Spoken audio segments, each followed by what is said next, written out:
Central Oregon's been in drought status on and off for the last decade. Katie Zuniga looked into whether the recent rain and snow will get us back to normal. Katie, what did you find out?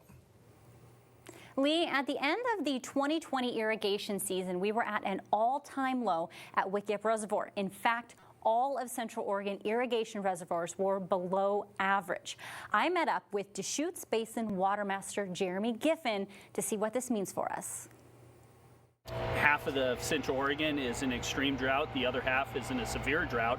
There are 5 main irrigation reservoirs which store water for Central Oregon: Ochoco, Prineville, Wickiup, Crescent Lake, and Crane Prairie. Ochoco is currently at 13%, Prineville's at 32%, Wickiup is at 37%, and Crescent Lake is at 26%. Crane Prairie is at 80%, but it's being kept artificially high for the Oregon spotted frog. That's where we are. This is average. So Wickiup Reservoir, we drained completely empty at the end of the 2020 irrigation season. For Crescent Lake, we ended the season with about 21,000 acre feet, and we don't expect to fill that as much as an average year either. As of today, we're around 96% of our snowpack for this time of year and around 87% of average on precipitation. The remainder of the season, we're expected to be above average precipitation, which will be great. But because of the dire straits that the rivers and reservoirs are in Central Oregon, even if we are above average this year, we will not be above average for our irrigation supplies for the next summer. What does this mean for Central Oregon? Well, if you're living within the City of Bend and you're hooked up to Avion or City of Bend water, you probably won't see a difference than normal.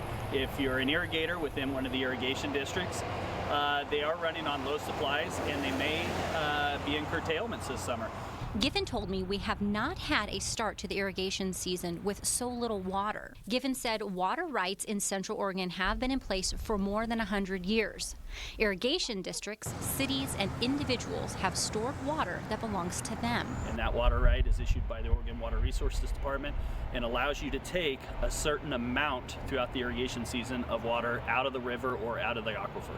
When water levels drop in the winter, that means it's being stored. When they rise in the summer, that is solely due to water irrigation needs.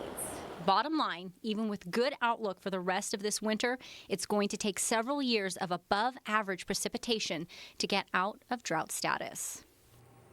I checked the records today for precipitation for Redmond in the month of January, and as of now, we're at 0.09 inches. Average is almost an inch. We're taking a quick break. We'll be right back.